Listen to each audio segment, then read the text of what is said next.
Malheureusement, sans transition. D'ailleurs, on va continuer enfin avec Monsieur Kouadio qui est en direct pour reparler de justice. Monsieur Kouadio, bonjour. Et à vos milieux de lutteurs de films. Bienvenue dans cette émission. Très rapidement, je vais dire Ibrahim Alain Konsouma pour continuer. Oui, on a vu la décision du ministre Charles White qui suspend le salaire des magistrats grévistes au nombre de 15. Et à la foulée, vous avez convoqué une assemblée générale le vendredi.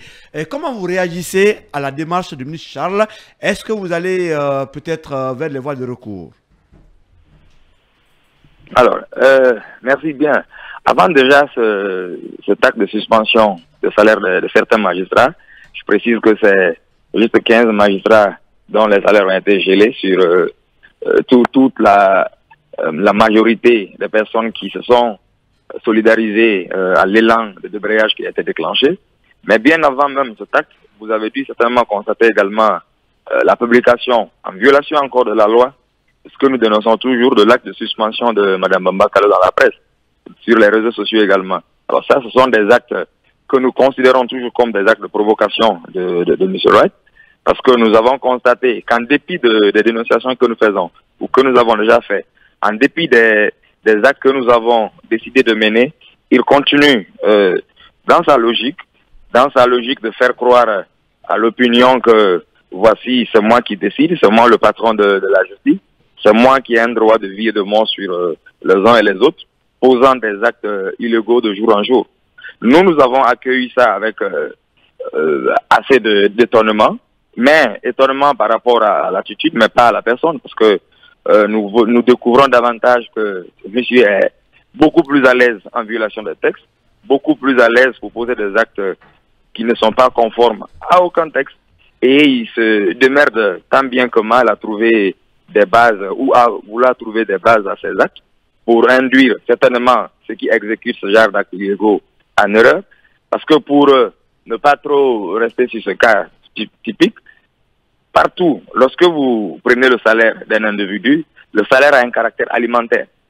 Et donc, peu importe, même si c'est dans le cadre d'une procédure judiciaire, même si c'est un juge qui décide d'ordonner la saisie d'un salaire d'un individu, il y a une quantité qui est indiquée sur qu'on ne peut pas dépasser.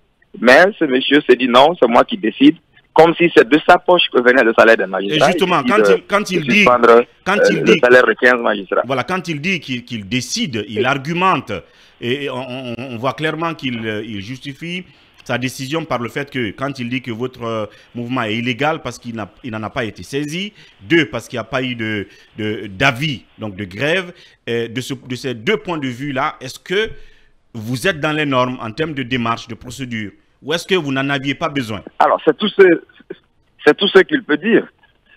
Je vois déjà dans l'acte qu'il met grève. Nous ne sommes pas en grève. Nous n'avons pas encore décidé d'aller en grève. Je crois que d'ailleurs, c'est l'élément que nous allons débattre demain au cours de l'Assemblée générale. Nous avons décidé d'observer un débrayage.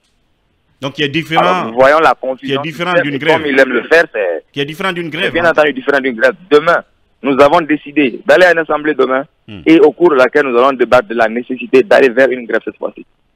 Et donc, quand on voit qu'il dit oui, il n'y a pas eu de préavis ou il y a eu tel, en tout état de cause, même si c'était une grève, c'est assez élémentaire pour nous de savoir qu'en période de grève, on ne peut pas suspendre le salaire. On ne peut même pas envisager une mesure disciplinaire contre un travailleur gréviste. Ça, c'est le béaba pour ceux qui ont bien appris leur cours de droit social à l'université, bien entendu.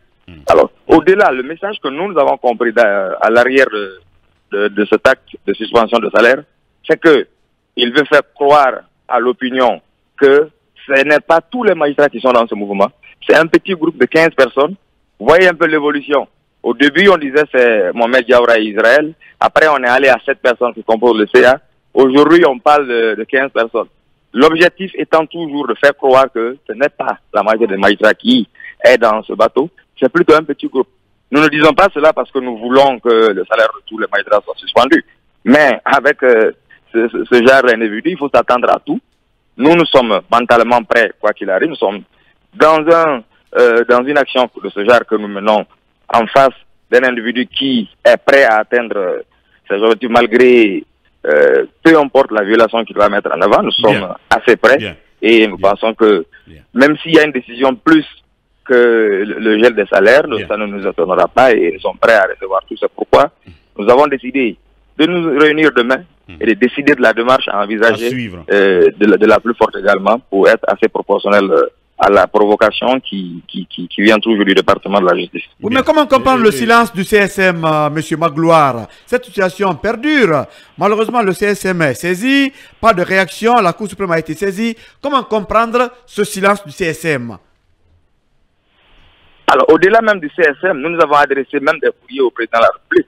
Nous avons adressé à date 2 ou 3 courriers depuis que nous sommes en place pour attirer l'attention sur le fonctionnement de la justice. Parce que pour nous, en tant que garant des institutions de la République et plus particulièrement en tant que président du Conseil supérieur de la magistrature, lorsqu'il y a des situations qui sont en train de courir, il y a un moment auquel il faut intervenir pour dire stop, je veux voir clair dans ce qui se passe.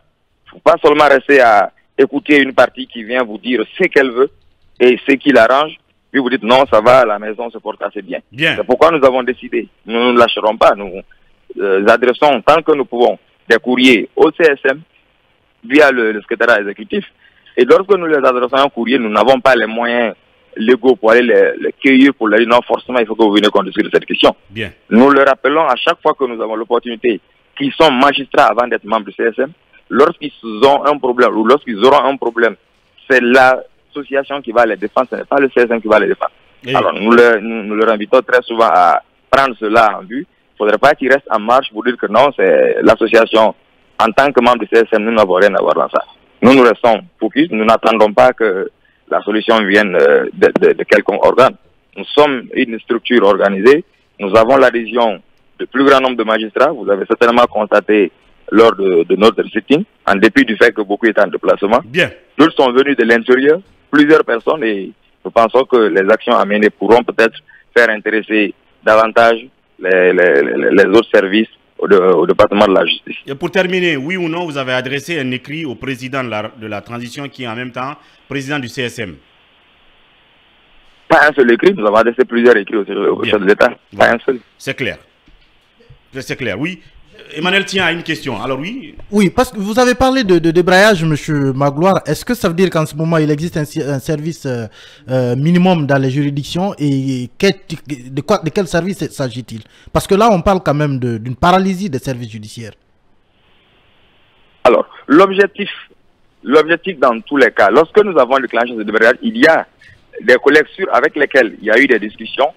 Donc, on se sont dit, on doit observer le service minimum. Puisque nous étions en vacances, nous leur avons dit, pendant les vacances déjà, c'est le service minimum que nous livrons. Et donc, avec ce débrayage, nous limitons ce service judiciaire et certaines juridictions, avec constatation bien entendu, il a été partiellement accordé de délivrer les actes de justice.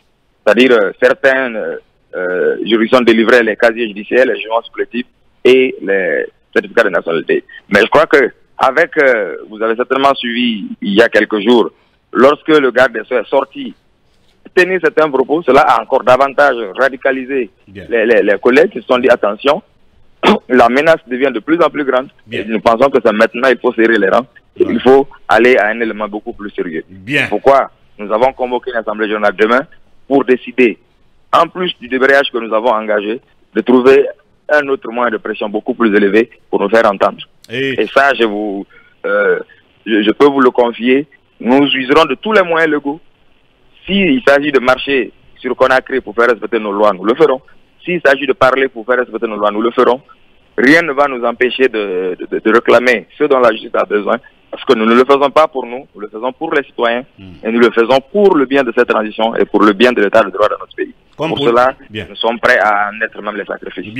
Comme pour dire que ce feuilleton Charles Wright contre les magistrats n'est pas prêt à finir. En tout cas, nous suivrons demain avec beaucoup d'intérêt votre assemblée générale. Merci, monsieur Kouadio, pour cette prise de parole. Merci beaucoup et à demain. À demain. Merci beaucoup et à demain. Merci beaucoup.